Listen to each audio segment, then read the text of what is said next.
할렐루야. 네. 예, 오늘 예배 오신 여러분 모두를 환영하고 축복합니다.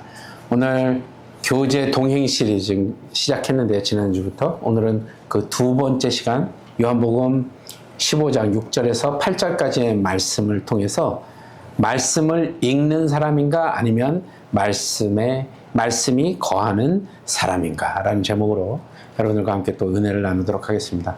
제가 웬만하면 제목도 그렇고 모든 걸 좀 짧게 만들려고 했는데 이번엔 좀 길어졌습니다. 그래서 좀 고생스러우시더라도 잘 적어주시면 감사하겠습니다.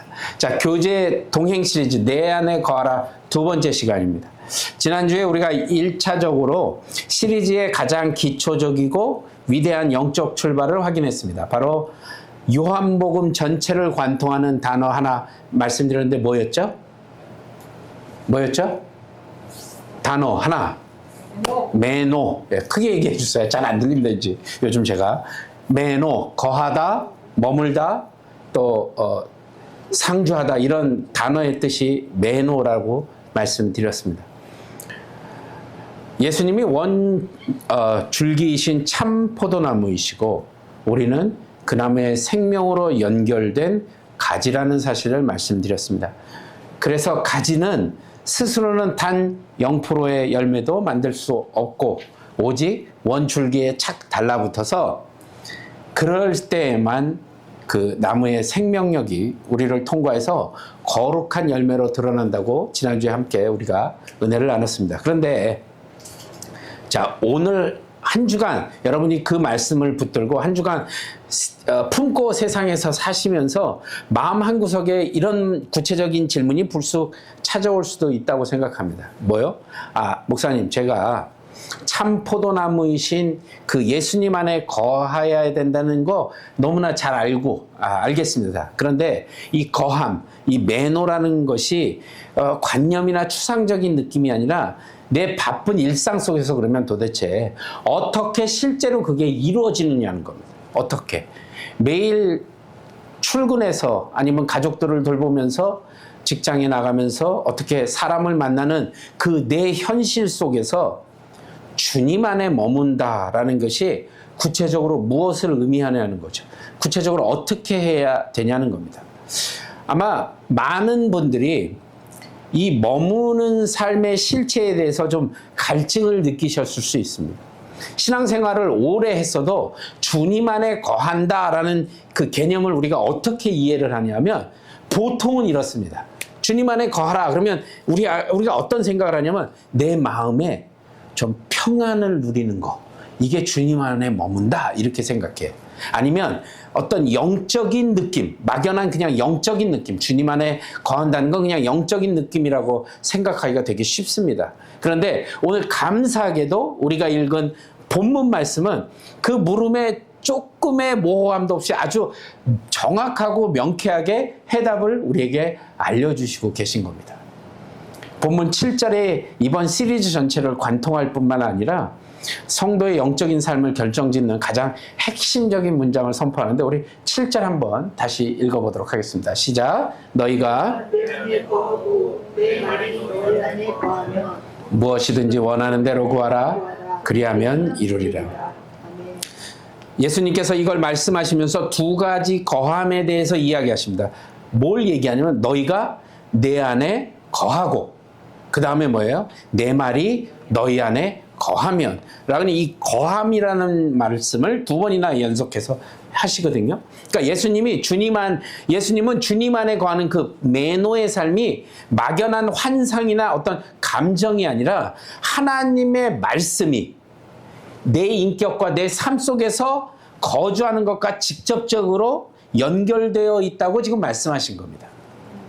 그리고 이 두 가지의 거함이 내 삶에서 바로 마주보고 작동할 때 비로소 그 다음인 무엇이든지 원하는 대로 구하라 그리하면 이루리라 라고 말씀을 해주신 겁니다. 그러니까 이 기도의 거대한 문이 열리고 능력이 나타난다라고 말씀해 주신 겁니다. 즉 예수님, 주님 안에 거하는 실제적인 삶을 떠받치고 있는 두 개의 기둥이 있는데 그게 뭐냐면 말씀과 기도라는 겁니다. 말씀과 기도. 그러니까 말씀이 내 안에서 뿌리를 내리고 그 말씀에 반응하여 기도로 주님과 호흡할 때 추상적으로만 생각했던 그 거함이라는 게 바로 비로소 내 매일의 삶에서 경험되는 강력한 실제가 된다라는 걸 말씀하고 계신 겁니다. 그래서 오늘 본문을 자세히 보시면 주님이 이 영적인 원리를 너무나 선명하게 대조하면서 가르쳐 주시거든요. 6절을 보시면 주님 안에 거하지 않는 사람의 비극을 얘기해 주시는데 뭐라고요? 가지처럼 밖에 버려져 마르고 불에 던져지고 사라지는 영적인 결핍과 황폐함에 대해서 말씀하셨고요. 7절에 보시면 주님 안에 거하고 말씀이 거하는 자의 특권을 얘기하십니다. 뭐요? 기도의 응답과 주님과의 깊은 생명적 소통을 허락하시는 겁니다. 그리고 8절에 보니까 거하는 삶이 다다리는 그 궁극적인 열매가 있는데 그 풍성한 열매를 통해 하나님 아버지가 영광을 받으시고 그리고 우리가 참된 제자로 증명되는 삶을 살 수 있다라고 말씀하신 겁니다. 그래서 오늘 이 본문의 흐름을 따라서 우리가 막연하게 생각했던 그 매노, 거한다는 거, 어떻게 말씀과 기도라는 그 은혜의 방편에 내 삶의 현장에서 깊은 교제로 그게 실현될 수 있는지 거룩한 영적인 비밀 속으로 한번 들어가 보려고 합니다. 자, 첫 번째 비밀, 교훈은 말씀을 텍스트로 읽지 마시고 내 삶에 거하게 하시라는 겁니다. 너무 길게 썼죠, 제가. 어떻게 짧게 해보려고 했는데 아이디어가 없었습니다. 말씀을 텍스트로 읽지 말고 내 삶에 거하게 하라는 겁니다. 오늘 7절 아래에서 아주 놀랍고도 중요한 두 가지 거함이라고 제가 말씀드렸죠. 그걸 연결해서 말씀해 주시죠. 너희가 내 안에 거하고 내 말이 너희 안에 거하면이라는 구절을 가만히 읽어보면 두 문장이 사실은 하나로 깊게 연결되어 있다는 사실을 우리가 깨달을 수 있습니다. 내가 주님 안에 거하는 것과 주님의 말씀이 내 안에 거하는 것은 동전의 양면과 같다는 겁니다.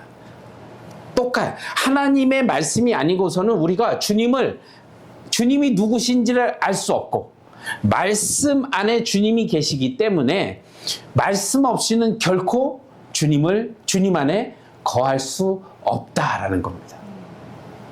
자, 다시 말하면 하나님의 말씀이 내 삶 속에 실제로 자리를 잡고 머무는 만큼, 그 말씀이 내 안에 머무는 만큼, 내 삶에 머무는 만큼 우리는 참 포도나무이신 예수님 안에 진짜로 머물게 된다는 사실입니다.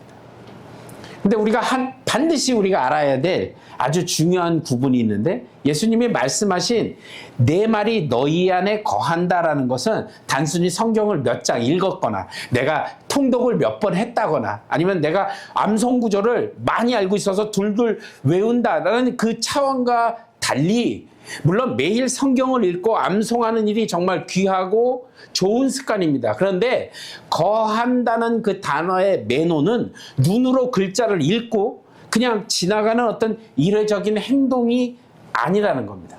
그 말씀이 내 생각과 내 마음과 그 속에 깊이 뿌리를 내리고 내 삶의 진짜 주인으로 계속해서 머물러 있는 상태를 매노라고 하는 겁니다. 그게 머물다는 겁니다.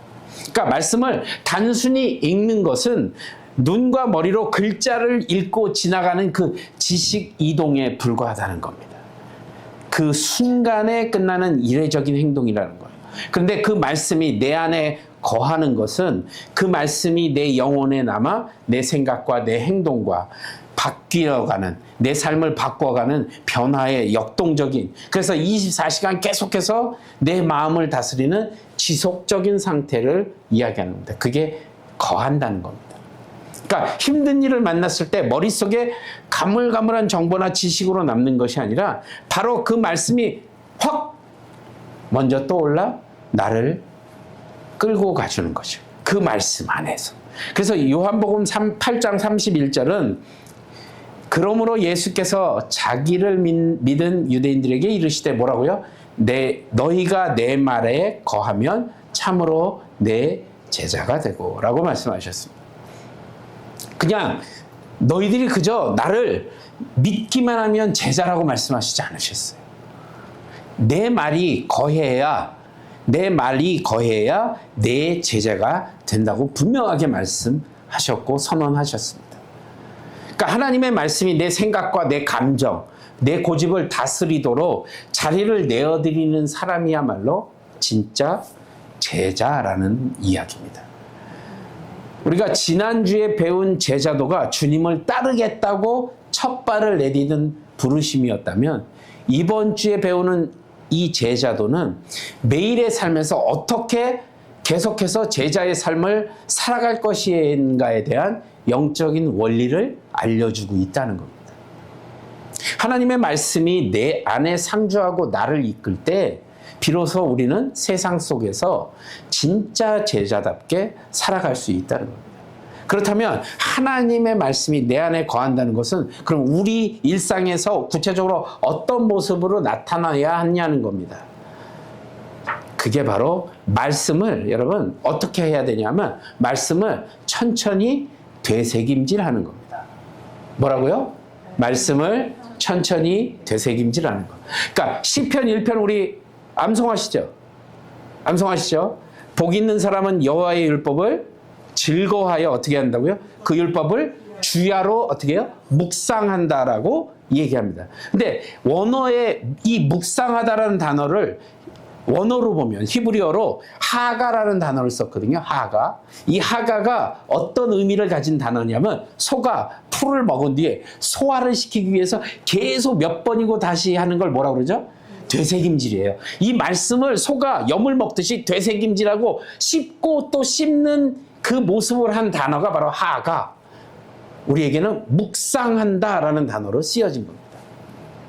그러니까 성경을 얼마나 많이, 얼마나 빠르게 읽었느냐, 내가 얼마나 많은 것들을 읽었느냐 보다는 단 한 구절의 말씀이라도 오늘 나에게 주신 그 말씀을 하루 종일 내 마음속에 집어넣고 되새김질하듯이 은혜를 계속해서 묵상하는 것, 그 말씀이 내 안에 거하게 하는 게 첫 번째 길입니다. 이걸 하셔야 돼요. 우리가 그렇게 살아야 되는 겁니다. 그리고 두 번째로 해야 될 일이 뭐냐면 말씀을 나의 실제 삶과 상황과 연결하는 겁니다. 자, 어떻게 해요? 내 말씀, 그러니까 말씀이 내 안에 거한다는 것은 주일날 교회 안에서만 말씀이 맴돌고 사라지는 것을 의미하지 않는다는 겁니다. 그 말씀이 이제 여러분들이 월요일 아침부터 시작되는 그 삶 가운데 화요일에 직장에서 동료와 또 가족에서 또 목요일날 여러분들에게 불쑥 찾아오는 어떤 슬픔이나 아니면 화나는 감정이나 무엇이든지 실제로 거기서부터 작동되는 것을 뜻하는 겁니다. 그러니까 인생의 크고 작은 문제나 상황을 만날 때마다 여러분이 그걸 만날 때마다 이 상황에서 하나님께서는 도대체 나에게 뭐라고 말씀하셨는지를 우리가 기억해야 돼요. 그리고 그 말씀을 적용해야 되는 겁니다. 그러니까 주님이라면 이 상황에서 우리가 한참 유행처럼 했던 WWJD라고 기억하십니까? JD, What would Jesus do? 예수님이라면 어떻게 하셨을까? 이게 굉장히 임팩트 있게 여러 크리스천들에게 질문을 던진 겁니다. 이 상황이라면 당신은 예수님이라면 이 상황에 어떻게 하셨을까요? 여러분도 그렇게 하셔야 됩니다라고 했던 겁니다. 그게 바로 이겁니다. 주님이라면 이 상황에서 어떻게 이렇게 행동하실지 원하실지를 질문하고 그 현장에서 말씀으로 우리가 안내를 받는 것이 바로 이 말씀이 내 삶 속에 거하는 모습이라는 겁니다. 그리고 말씀이 나를 아프게 하고 불편하게 만드는 상황이 있을 수 있거든요. 그때 피하지 않는 겁니다. 어떻게 해요? 말씀이 나를 아프게 하고 불편하게 만들 때 피하지 않는 겁니다. 파워포인트를 보시면 세 번째, 말씀이 나를 아프게 하고 불편하게 만들 때 피하지 않는 것.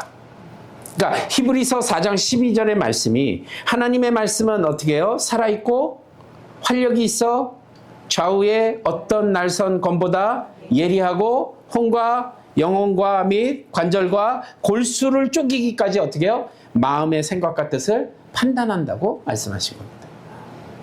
그러니까 하나님의 말씀이 내 안에 제대로 들어오면 때로는 내 속에 숨겨진 어떤 이성, 아니면 내 속에 어떤 숨겨둔 죄, 남몰래 부렸던 교만, 이런 것들이 날카롭게 지적이 되죠.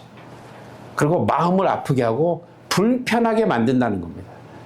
그때 세상 사람들은 그 아픔을 견디지 못하고 말씀의 자리를 피하거나 도망쳐 버리지만, 말씀이 거하는 성도는 다르다는 겁니다. 어떻게 해요? 말씀이 나를 찌르고 내 죄를 밝혀줄 때 거룩함의 그 불편함을 피하지 않고 하나님 앞에 내 모습을 겸손히 내놓고 주님 앞에 회개하는 겁니다. 이게 선행이 돼요. 주님, 제가 틀렸으니 말씀대로 나를 고쳐달라고 말씀의 수술대 위에 나를 맡길 때 우리의 영혼이 깨끗해지고 비로소 진짜 참된 회복과 자유를 누리게 될 줄로 믿습니다. 그래서 첫 번째, 말씀을 텍스트로만 읽지 마시고 내 삶에 거하게 하는 저와 여러분의 삶이 되시기를 간절히 축복합니다. 자, 두 번째로 우리가 기억해야 될 건 뭐냐면, 내 욕망을 구하지 말고 주님의 마음을 닮아가십시오. 자, 제가 나왔죠? 내 욕망을 구하지 말고 주님의 마음을 닮아가십시오. 그러니까 오늘 본문 7절 후반부에서 성경 전체를 통틀어 가장 대담하고 놀라운 기도의 약속을 선포하신 거거든요. 이게 뭐냐면, 무엇이든지 원하는 대로 구하라, 그리하면 이루리라 라고 딱 말씀하셨어요. 그러면 이 말씀을 딱 대하면 우리는 어떤 마음이 드냐면, 정말 내가 구하는 건 뭐든지 다 된다고? 라고 생각하죠. 그래서 설레거나 흥분할 수 있습니다. 아, 진짜? 내가 기도하는 건 다 된다고? 아니면, 그런데 왜 내가 그동안 그렇게 간절히 기도했던 이 말씀대로라면 내가 그렇게 내놓고 주님 앞에 나와 기도하고 했던 그 간절한 것들이 왜 이루어지지 않지? 라고 생각하는 사람이 있을 수 있겠죠. 기도하면 다 된다고? 아니면 근데 왜 내가 기도했던 건 여태까지 이루어지지 않았지라는 당혹감이나 의문이 들 수 있죠. 그런데 이 위대한 약속을 올바르게 우리가 이해하기 위해서는 앞부분의 조건과 연결해서 읽어야 합니다. 어떻게 해요? 너희가 내 안에 거하고 내 말이 너희 안에 거하면. 이 선행이 돼야만 그 다음에 무엇이든지 원하는 대로 구하면, 그리하면 어떻게 해요? 이룬다고 말씀하신 겁니다. 그러니까 전제를 두신 겁니다. 즉, 이 기도의 응답은 독립적으로 주어는 어떤 마술과 같은 주문이 아니라 참 포도나무이신 주님과의 어떤 깊은 영적인 연합, 함께. 그래서 거함이라는 그 뿌리 위에서만 꽃피우는 거룩한 약속이라는 겁니다. 여기서 원하는 대로라고, 너희가 무엇이든지 원하는 대로, 이 원하는 대로에 해당하는 헬라어 단어가 텔로라는 단어를 썼는데, 단지 그냥 순간적으로 바람이나 그런 욕구를 넘어서서 한 사람의 어떤 깊은 의지와 인격적인 열망을 뜻하는 단어거든요. 그게 원하는 겁니다. 그러니까 예수님께서 가르쳐 주신 이 진리의 핵심은 바로 여기 있습니다. 우리가 참 포도나무이신 예수님 안에 깊이 거하고 주님의 말씀이 내 마음과 내 속의 생각 속에 자리를 탁 잡게 되면 내가 원하는 대로, 그게 텔로라는 단어예요. 내가 원하는 대로 본질 자체가 완전히 바뀌기 시작한다는 사실입니다. 그러니까 주님 안에 거하지 않는 사람의 기도는 자연스럽게 어떤 기도가 많이 나오냐면 내 중심적인 내 욕망의 목록이 될 수밖에 없습니다. 더 좋은 물질, 더 편안한 환경, 내 계획과 화려한 성공 같은 것들을 기도할 수밖에 없게 됩니다. 이런 요구 자체가 무조건 나쁘다는 것은 아닙니다. 그런데 주님과 상관없이 내 욕심만을 채우려는 기도는 한계가 있다는 겁니다. 한계. 그런데 예수님 안에 거하는 성도의 그 원함, 원하는 것, 무엇이든지 원하는 그 주님 안에 거하는 자들이 원하는 것, 이게 바로 시간이 흐를수록 주님의 원하심, 처음엔 내가 원하는 걸로 시작을 했는데 주님께서 우리 안에 우리가 주님 안에 거하고 주님의 말씀이 내 안에 거하니까 어떤 일이 벌어지냐면 처음엔 내 뜻이었는데 점점 더 이 원하심, 주님의 원하심으로 닮아가게 된다는 겁니다. 주님이 원하시는 것을 내가 기도하게 된다는 겁니다. 내 고집과 내 뜻이 주님의 거룩한 뜻과 점점 더 하나로 합쳐지게 된다는 겁니다. 그래서 예수님께서 요한복음 14장 13절 14절에도 이렇게 말씀하십니다. 너희가 내 이름으로 무엇을 구하든지 내가 행하리니. 그리고 뭐라고 그랬죠? 내 이름으로 무엇이든지 내게 구하면 내가 행하리라. 여기서 예수님의 이름으로 구한다 돼 있잖아요. 그러니까 예수님의 이름으로 구한다는 것은 그냥 기도 끝에 마치 이렇게 주문처럼 예수님의 이름으로 기도합니다라고 문장을 그렇게 마치는 어떤 그런 형식적인 것이 아니라 주님의 이름으로 기도한다는 것은 예수 그리스도의 성품과 그분의 뜻과 또 그분의 하나님 나라의 목적 안에서 함께 구하는 것을 의미하는 겁니다. 그게 예수님 이름으로 기도하는 겁니다. 그러니까 주님 안에 있는 깊이 거하는 성도는 자연스럽게 주님의 이름에 어울리는 기도를 하게 된다는 거죠. 주님과의 거함이 기도의 내용과 방향을 뿌리부터 바꾸어 놓기 때문에 그렇게 기도할 수밖에 없다는 것이죠. 우리가 신앙생활을 하면서도 기도가 응답되지 않는 것처럼 느껴지고 답답할 때가 있죠. 야고보서 4장 3절은 이에 대해서 아주 솔직하게 얘기합니다. 함께 읽어보겠습니다. 시작. 정욕으로 쓰려고 잘못 구하기 때문이라. 그러니까 혹시 기도의 응답이 막혀 있다고 느껴질 때 우리는 먼저 스스로에게 물어봐야 될 겁니다. 지금 내가 참 포도나무이신 예수님 안에서 온전히 거하면서 구하고 있는가? 아니면 예수님을 단지 내 욕망과 소원을 이루어질 수단으로 삼고 부르짖고 있는가를 한번 스스로에게 물어보셔야 되는 겁니다. 거함 밖에서 드리는 기도는 예수님을 내 소원의 목록을 들어주는 실현자로 바라보기 때문에 내가 원하는 방식이나 내가 원하는 때에 응답이 오지 않으면 금세 내 신앙 자체가 흔들려 버리고 그때부터 또 주님을 원망하기 시작합니다. 그러나 거함 안에서 드리는 기도는 주님과의 그 친밀한 교제와 그 자체가 목적이 된다는 사실입니다. 그렇기 때문에 내가 원하는 방식으로 응답이 오지 않더라도 결코 평안을 잃거나 흔들리지 않는다는 사실을 우리가 깨달아야 할 겁니다.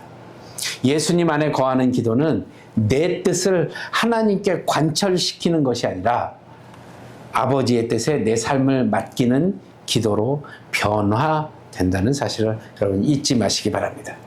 예수님 자신도 십자가를 앞둔 겟세마네 동산에서 거함의 기도를 보여주셨잖아요. 그러나 내 뜻대로 마옵시고 어떻게 해요? 아버지 원대로 하시옵소서. 이렇게 고백했단 말입니다. 주님 안에 깊이 거하는 자가 드리는 기도는 이미 기도하는 그 순간 응답된 겁니다. 내가 원하는 결과, 이전의 문제로서 온 우주의 주인이신 예수님과 그 마음을 나누고 그분 안에 머무는 시간 그 자체가 성도에게 가장 큰 완벽한 응답이자 특권이기 때문에 그렇습니다. 그러므로 여러분 잊지 마십시오. 내 욕망을 구하지 마시고 주님의 마음을 닮아가시는 저와 여러분이 되시기를 바랍니다. 자, 마지막으로 세 번째. 계속해서 반복식으로 제가 이번에 어떻게 제목을 그렇게 졌네요. 내 힘으로 만들지 말고 거함으로 자연스럽게 맺으십시오. 예수님께서 오늘 본문 8절에 거함이 다다르는 최종 목적이자 영광스러운 결과를 어떻게 선언하시냐면 너희가 열매를 많이 맺으면 내 아버지께서 영광을 받으실 것이요 너희는 내 제자가 되리라. 자, 이 선언 안에는 열매와 아버지의 영광과 제자됨이라는 세 가지의 아주 귀한 가치가 함께 연결이 되어 있습니다. 뭐요? 열매와 아버지의 영광과 그리고 제자됨. 이 세 가지가 연결이 되어 있는데 우리가 풍성한 열매를 맺을 때 하나님 아버지께서 영광을 받으시게 되는 거고요. 우리가 열매를 맺으면 그 열매를 통해 우리가 주님의 참된 제자라는 사실이 증명된다라는 뜻으로 말씀하신 겁니다. 근데 우리가 여기서 결코 놓쳐서는 안 될 아주 중요한 영적 순서가 있습니다. 열매는 여러분 잘 들으십시오. 열매는 우리의 목적이 아닙니다.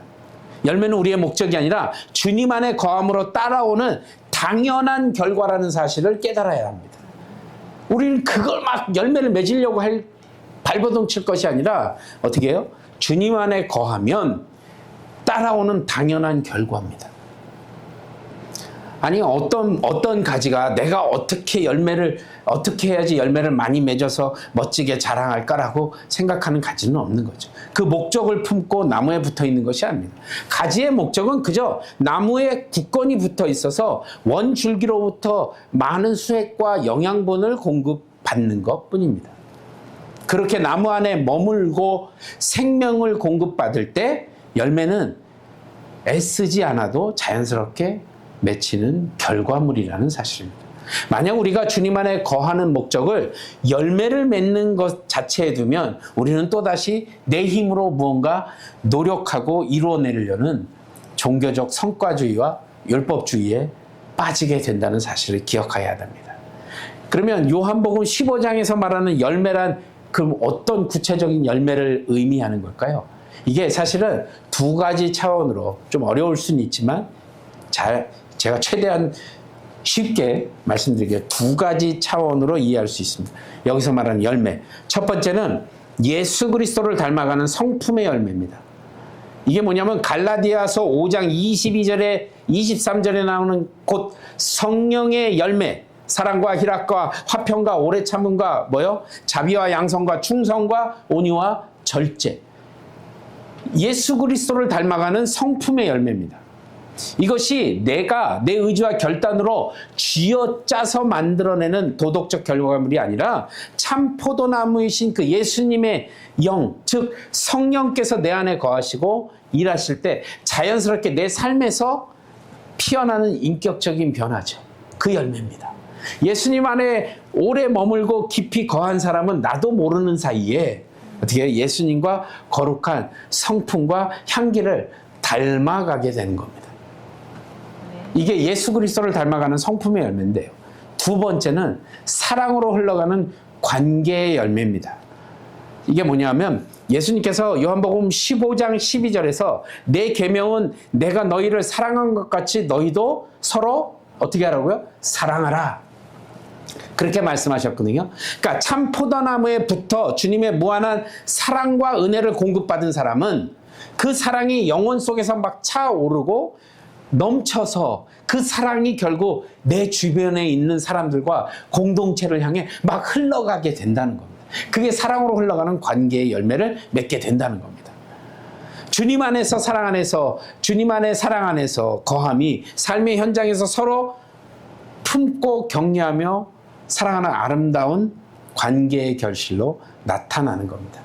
그래서 우리가 열매를 맺는 방식에 두 가지 완전히 다른 영적인 원리가 존재하는데 성과주의 방식은 열매 자체를 목적으로 삼습니다. 성과를 바라고 우리가 나아가면 그 열매 자체를 목적으로 삼는다는 거죠. 내 의지와 내 능력을 동원해서 열매를 만들어 버리려고 하기 때문에 금방 영적으로 지치고 신앙은 메마른 형식이 되어간다는 겁니다. 무엇보다 성과주의에 나온 열매는 하나님께 영광이 되는 것이 아니라 어떻게 해요? 내가 이만큼 해냈다라는 그 내 자신의 자랑과 교만이 될 수밖에 없다는 겁니다. 수많은 교회가 왜 분란이 일어나는가? 이겁니다. 내가 이만큼 했는데, 내가 이만큼 보여줬는데 왜 사람들이 나를 알아주지 않지? 라는 교만으로부터 시작된다는 사실입니다. 반면에 거룩한 그 거함의 방식은 참 포도나무이신 예수님 안에 가만히 머무르는 것으로부터 시작됩니다. 그러니까 주님이 주시는 생명과 수액과 이런 영양분이 내 삶을 통해서 흐르도록 나를 맡길 때 풍성한 열매는 자연스럽게 결실을 맺고 그 거함 속에서 맺혀진 열매만이 하나님께 온전한 기쁨과 영광이 된다는 사실이죠. 그래서 오늘 본문 8절의 마지막 선언을 여러분이 가슴 깊이 다시 한번 새기셔야 합니다. 어떻게 해요? 너희는 내 제자가 되리라. 여기서 되리라는 단어는 단 한 번의 결단으로 모든 것이 완성된다는 뜻이 아니라 매일매일 주님 안에 거하는 삶을 통해서 계속해서 제자로 빚어지고 형성된다는 지속적인 과정을 의미하는 겁니다. 제자됨은 내 힘으로 이뤄내는 성과가 아니라 여러분 참 포도나무이신 그리스도 안에 매일 머무름으로 다듬어져가는 거룩한 훈련 과정이라는 사실. 그래서 주님 안에 머무는 매 순간이 우리를 참된 제자로 성장시키는 가장 복되고 다정한 은혜의 시간입니다. 여러분 꼭 기억하십시오. 내 힘으로 만들지 말고 거함으로 자연스럽게 맺으시는 저와 여러분이 되시기를 바랍니다. 자, 오늘 말씀을 마무리 짓죠. 우리가 세 가지 나눴습니다. 말씀이 내 안에 거해야 내가 예수님 안에 거할 수 있다고요. 성경을 단순히 눈으로 읽는 것과 말씀이 내 삶 안에 거하는 것은 완전히 다르다는 겁니다. 두 번째, 거함이 우리의 기도를 새롭게 바꾸죠. 어떻게 해요? 주님 안에 거할 때 우리가 원하는 것 자체가 예수님의 뜻을 향해 변해간다는 사실입니다. 그 주님의 마음을 닮아가시기 바랍니다. 세 번째, 열매는 목적이 아니라 뭐요? 거함의 자연스러운 결과입니다. 성과주의의 부담을 내려놓고 주님과의 깊은 연합으로 삶으로 나아가는 것. 그래서 오늘 말씀을 마무리하면서 우리는 이 모든 영적 진리의 가장 깊은 뿌리로 내려고자 합니다. 내 말이 너 안에 거하면이라는 이 주님의 위대한 초청은 과연 어떻게 우리 삶에 가능해졌나? 묵혀있던 하나님의 말씀이 죄인된 우리 영혼 속에 어떻게 거주할 수 있게 되었나? 요한복음은 이미 시작할 때부터 아주 명확하고 위대한 해답을 우리에게 선포해 주었습니다. 요한복음 1장 1절과 요한복음 1장 14절은 이렇게 말합니다. 우리 함께 읽겠습니다. 시작. 태초에 말씀이 계시니라. 이 말씀이 하나님과 함께 있었으니 이 말씀은 곧 하나님이시니라. 말씀이 육신이 되어 우리 안에 거하심에 우리가 그의 영광을 보니 아버지의 독생자의 영광이요 은혜와 진리가 충만하더라. 아멘. 말씀이 육신이 되어 우리 안에 거하셨다고요. 여기서 거하심에가 바로 우리가 알고 있는 메노입니다. 예수님은 영원하신 하나님 말씀 그 자체이신 분이십니다. 그리고 그 놀라운 말씀이신 주님께서 친히 인간의 몸을 입으시고 이 땅 가운데 우리 가운데 먼저 거하러 찾아오신 거죠. 그러므로 예수님이 내 말이 너희 안에 거하면이라고 하신 것은 곧 나 자신이 너희 안에 거하면이라는 아주 다정하고 온전한 선언이 되는 겁니다. 이 거룩한 이 말씀이 어떻게 우리 안에 거할 수 있게 되었는가? 바로 십자가입니다. 우리가 추악한 죄를 짓고 거룩하신 하나님의 말씀과 우리 사이를 철저하게 떨어뜨려 놨는데 예수님께서 그 죄에 막힌 담을 헐어버리시고 십자가 위에 자신의 몸을 찢으심으로 죽으심으로 깨트려 주셨고 그 허물어 주셨다는 겁니다. 그리고 성령님을 통해 하나님의 생명의 말씀이 마침내 우리 영혼 속에 풍성히 거할 수 있는 은혜의 길을 열어주신 겁니다. 그러니까 죄인이었던 우리가 하나님과 갈 수 없는 그 담이 있었는데 예수님께서 십자가에 그 사건으로 인해 그 담을 한 번에 허물으셨다는 거죠. 그래서 하나님의 말씀이 우리에게 이제 직접적으로 오게 된 겁니다. 그리스도의 말씀이 우리 속에 풍성히 거하는 제자의 삶을 살 수 있는 그 가능한 이유는 말씀이신 예수 그리스도의 십자가와 부활로 그 은혜의 길이 먼저 열렸기 때문입니다. 여러분. 기억하십시오. 우리가 간절히 애써서 말씀을 겨우 붙드는 것이 아니라 말씀이신 예수님께서 친히 우리를 강한 손으로 붙들어 주시는 겁니다. 우리가 주님께 거하기 전에 예수님이 먼저 내 삶의 한복판에 거하러 찾아오신 겁니다. 그 크신 십자가의 사랑을 우리가 깊이 깨달을 때 우리는 더 이상 말씀을 의무적이나 어떤 율법적인 숙제로 읽지 않죠. 나를 찾아와 주신, 나를 위하여 죽을 수밖에 없었던 나를 위하여 찾아오신 그분의 다정한 음성을 듣고 싶어서 즐거움으로 말씀을 읽게 된다는 사실입니다. 기도가 더 이상 부담스러운 과제가 아니라는 겁니다. 나를 사랑하시는 주님과 마음을 나누는 달콤한 대화가 되는 거죠. 그러니까 주님과 대화하는 그 시간이 너무 짧은 거예요. 그러니까 더 대화하고 싶은 거예요. 주님 안에 거하는 매노의 삶은 우리의 악착 같은 의지의 결단이기 이전에 나를 위해 먼저 찾아오신 그분의 눈물겨운 사랑에 대한 우리의 기쁜 응답인 줄로 믿습니다. 여러분, 오늘 7절 말씀 꼭 기억하십시오. 너희가 내 안에 거하고 내 말이 너희 안에 거하면 무엇이든지 원하는 대로 구하라. 그리하면 이루리라. 오늘 말씀과 기도에 대해서 말씀드렸습니다. 참 포도나무이신 예수님 안에 거하는 가장 구체적이고 확실한 통로. 그래서 오늘 주님은 우리에게 말씀과 기도를 여러분에게 더 많이 하라고 부담 주시지 않으세요. 그걸 더 많이 해야 돼가 아니라 더 깊이 하라고 말씀하신 겁니다. 단 1분을 하더라도, 단 5분을 하더라도 많이 하려고 애쓰지 마시고 깊이 하려고 애쓰십시오. 성경을 무슨 숙제처럼 빠르게 지나쳐서 통독하려고 하지 마시고 여러분 한 문장이라도 여러분 주님의 뜻을 헤아리고 그것을 내 마음을 정직하게 주님 앞에 내려놓고 주님과 깊은 진짜 대화를 나누는 것, 이게 주님께서 원하시는 거함입니다. 여러분 기억하십시오. 오늘 이번 한 주간 세상의 분주함에 지나치게 쫓기지 마시고 깊은 기도 가운데 머물러 보십시오. 지나가지 말고 여러분 머무십시오. 그 머문 속에 참 포도나이신 예수님이 우리 안에 성령으로 충만하게 거하실 것입니다. 말씀이 육신이 되어 우리 안에 찾아오신 예수 그리스도 안에 깊이 뿌리를 내리고 그분의 말씀이 우리 삶에 풍성히 거하여 진짜 주님과의 깊은 교제와 동행을 누리는 우리 모든 수완이하는교회 성도님들이 되시기 우리 주 예수 그리스도 이름으로 간절히 축복합니다. 기도하시겠습니다.